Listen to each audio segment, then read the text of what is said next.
Every financial crisis has a single root: the world is built on debt. The United States owes $38 trillion. Japan owes $9.4 trillion. China owes more than $14 trillion. The European Union owes over $15 trillion. And together governments, corporations, and households now carry $315 trillion of debt, while the global economy produces only $105 trillion a year. Here's the question that exposes everything. If every major nation is buried in debt, who is the world actually paying? The answer is not a single banker or a secret family. It is a system. A system designed over 331 years, built in 4 separate moments by 4 men who never met each other but solved the same problem in 4 different eras. In 1694, one man discovered how governments could borrow forever. In 1815, another spread that debt across an entire continent. In 1913, a third created a buyer with unlimited money. And in 1982, a fourth found a way to keep bankrupt countries paying interest forever. Together, they built the financial machine we live in today. A machine that powers economies, funds wars, fuels growth, and transfers wealth upward every single year. This is the story of that machine, and why no country on earth can truly escape it. To understand how the modern world became dependent on debt, we need to return to England in the late 17th century. The year is 1694. England is fighting an expensive war against France, and the treasury is empty. Tax revenues are not enough. Gold reserves are falling. Traditional lenders refuse to provide more credit because England has already defaulted in the past. The government is running out of options.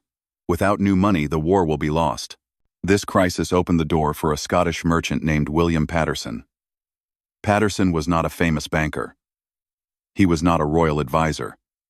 But he understood something that very few people of his time could see. A government does not need gold to survive. It only needs a reliable stream of payments backed by its power to tax. His proposal was radical.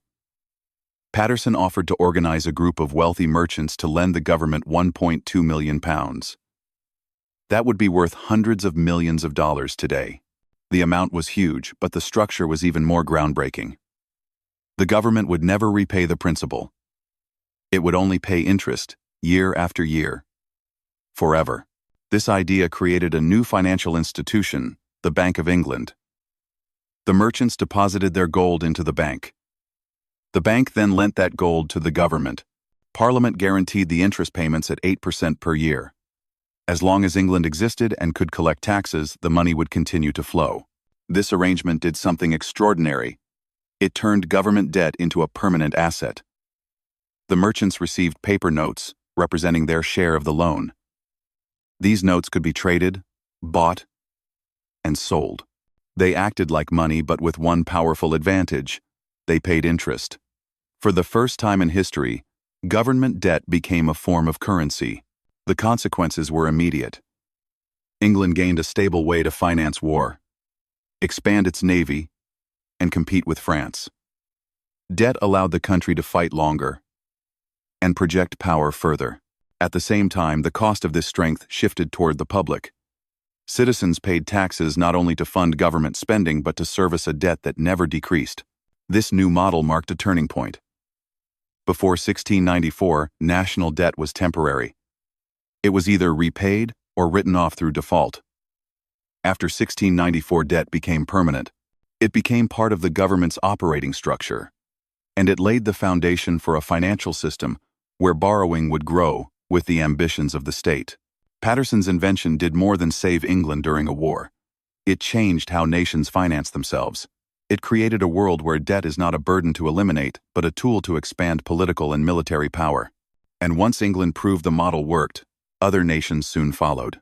By the early 19th century, England's invention of permanent national debt had already reshaped the financial world. But it was still a system confined within borders. Each country managed its own debts. Each lender dealt with risks limited to one nation. The idea of a truly international debt market did not yet exist. That transformation came from a single family, the Rothschilds. At the start of the 1800s, Europe was unstable. Wars erupted across the continent. Governments needed money quickly. They needed more than domestic banks could provide, and they needed access to capital that could move faster than diplomats or armies. This was the moment when 5 Rothschild brothers built something unprecedented. The brothers established banking houses in London, Paris, Frankfurt, Vienna, and Naples. No other financial group had this reach, and no government could match their speed of communication. They used couriers, coded letters, and later the telegraph to move information across Europe faster than anyone else. Nathan Rothschild, based in London, became the driving force. His innovation was simple but transformative. Instead of lending directly to governments, he bought large quantities of government bonds. Then he used the family's network to sell these bonds to investors across the continent. This created a new kind of market. A French investor could hold British debt. A banker in Vienna could buy bonds issued by Prussia. Capital flowed across borders for the first time in history. This new system had profound consequences. Before the Rothschild network, a government that could not repay its debt might simply default. A few wealthy creditors would take losses. The damage was contained, but once bonds were held by investors spread across Europe, everything changed.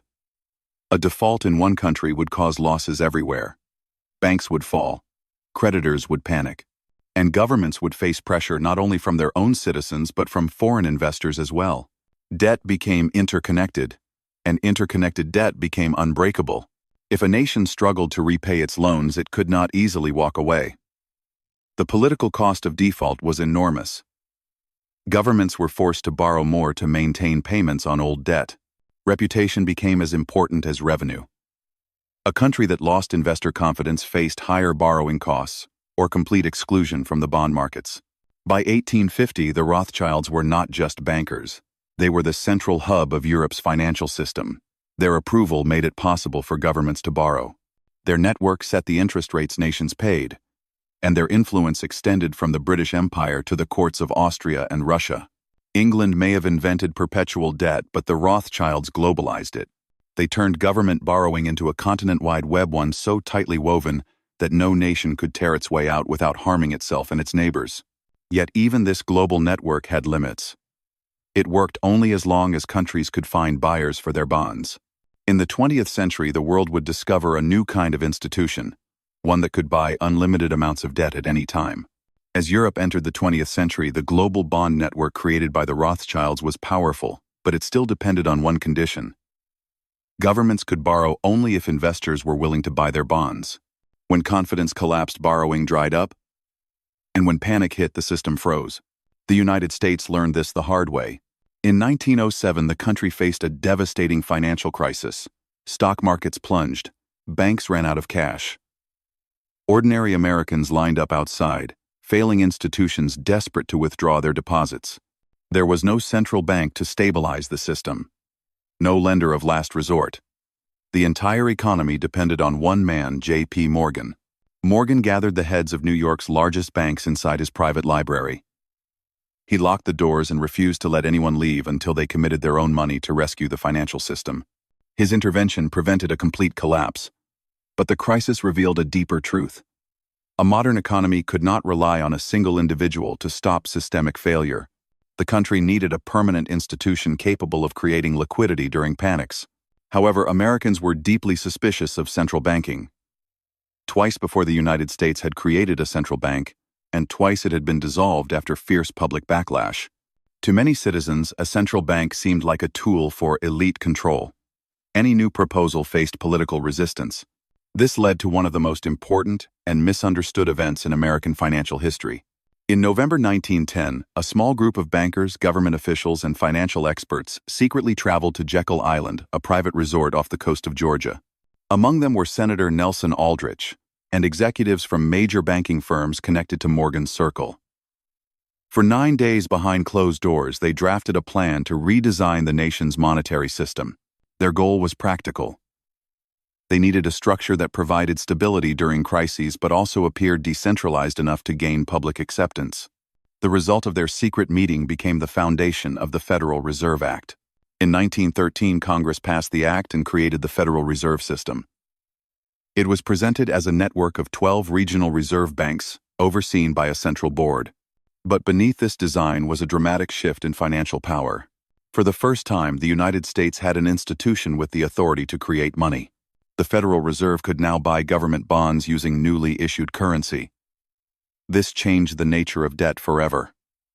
Before the Fed, the government could borrow only the money investors were willing to lend. After the Fed, the government could issue debt in any amount knowing the central bank could step in to purchase it. This effectively made government borrowing limitless.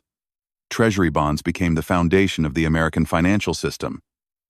Banks held them as safe assets. Investors trusted them more than any other instrument. And during wars, recessions, and national emergencies, the Federal Reserve ensured that demand for government debt never ran out. This new system financed World War I, stabilized the economy during the Great Depression, funded World War II, and supported the vast military and industrial expansions of the Cold War. Debt became essential to national policy. It no longer reflected the strength of the economy. It became one of the engines driving it. But limitless borrowing came with a hidden flaw. It worked only as long as the government could manage the interest payments. When interest rates rose sharply in the late 20th century, the world discovered what happened when nations could no longer keep up. By the late 20th century, the financial world seemed stable. The United States had a central bank with the power to buy its own debt. Europe had a mature bond market. Developing nations were borrowing heavily to build roads, power plants, ports, and entire cities. Money was flowing across borders faster than ever before. But this stability was fragile. It depended on one condition. Interest rates had to stay low. When interest rates rise, debt becomes dangerous. Payments balloon. Currencies weaken. Foreign investors panic. And in 1979, the world was about to learn this lesson on a devastating scale. Inflation in the United States had surged above 10%. Prices were rising every month. Confidence in the dollar was collapsing. Foreign governments were questioning whether the American financial system had lost control. To restore order, the new chairman of the Federal Reserve, Paul Volcker, made a decision that would change the next 40 years of global finance. He raised interest rates to almost 20%. It was the most aggressive monetary tightening in American history. Inside the United States, the move crushed inflation. But outside the United States, the impact was catastrophic. Throughout the 1,970 seconds, developing countries had borrowed billions of dollars, mostly in U.S. currency. They had taken these loans at low interest rates, expecting that global conditions would remain stable. Volcker's decision destroyed those assumptions. When rates climbed, their interest payments tripled. Countries like Mexico, Brazil, and Argentina found themselves trapped. Their export revenues were not enough to cover the cost of their dollar-denominated loans. By August 1982, Mexico announced that it could not meet its payments. It was the first major sovereign default of the era. But here is the critical part. A Mexican default did not only threaten Mexico, it threatened the American banks that had lent the money. If Mexico stopped paying, large U.S. institutions, including Citibank, Chase Manhattan, and Bank of America, would face billions of dollars in losses. A banking collapse inside the United States was a real possibility. The world needed a solution that would keep the payments flowing. The International Monetary Fund stepped in. The IMF created what it called structural adjustment loans. These loans did not reduce the original debt. They did not cancel interest. Instead, they supplied just enough money to allow countries to continue paying their creditors. But the assistance came with strict conditions. Governments had to cut spending, privatize state-owned companies, remove trade protections, and weaken their currencies. In exchange for temporary relief, they had to surrender part of their economic sovereignty. This approach set a new precedent. When a country could not pay, the debt was not forgiven. It was restructured, extended, and made permanent. The same pattern repeated around the world. Argentina in 2001, Greece in 2010, Sri Lanka in 2022. Each crisis followed the model created in the 1,980 seconds. Countries borrowed in dollars. Interest rates rose. Debt became unmanageable. The IMF stepped in with new loans. The payments continued, and the debt remained. This is the final piece of the system. Paterson made debt permanent. Rothschild made debt global.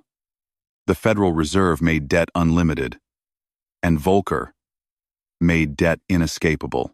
By the end of the 20th century, every major economy was locked inside the same structure. A world where governments borrow without the expectation of repayment. A world where debt rolls over endlessly. A world where financial stability depends on the continuous flow of interest payments. Today, the global total exceeds $315 trillion. The system is larger, more complex, and more interconnected than at any point in history. The question is no longer whether countries can repay their debts. The question is what happens if they ever stop.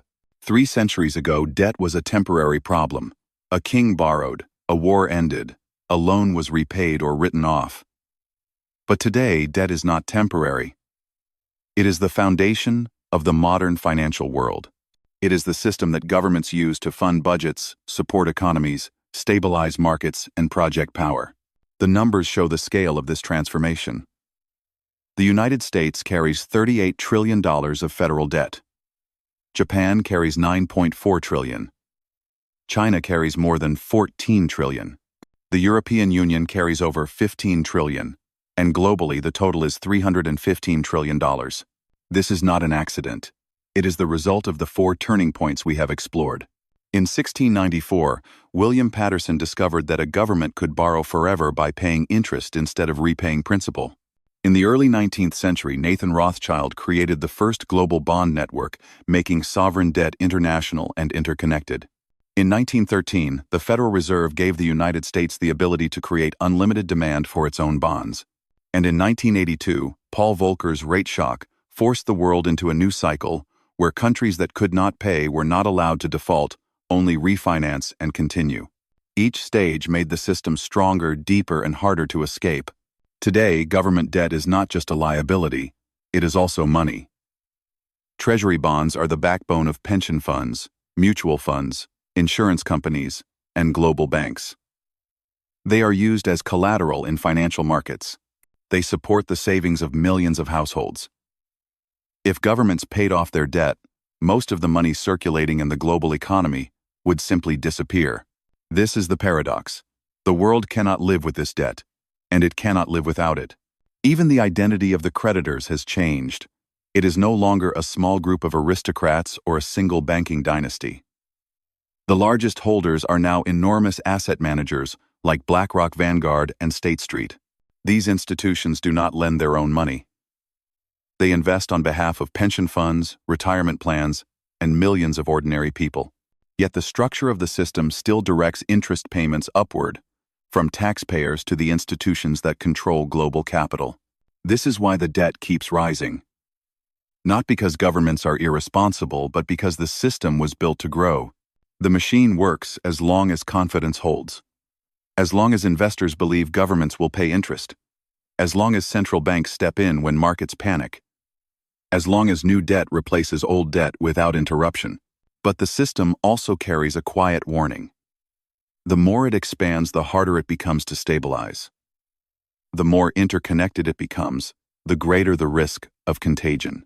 And the more dependent it becomes on constant borrowing, the more fragile the global economy grows. Every nation is inside this machine. Every citizen pays into it. Every crisis tests its limits. The architects who built it could not have predicted how far it would evolve. But they understood one truth. Once you create a world where debt is the lifeblood of money, the only true disaster is breaking the cycle. That is why no country can escape. The system does not allow it. Debt is not the problem. Debt is the structure.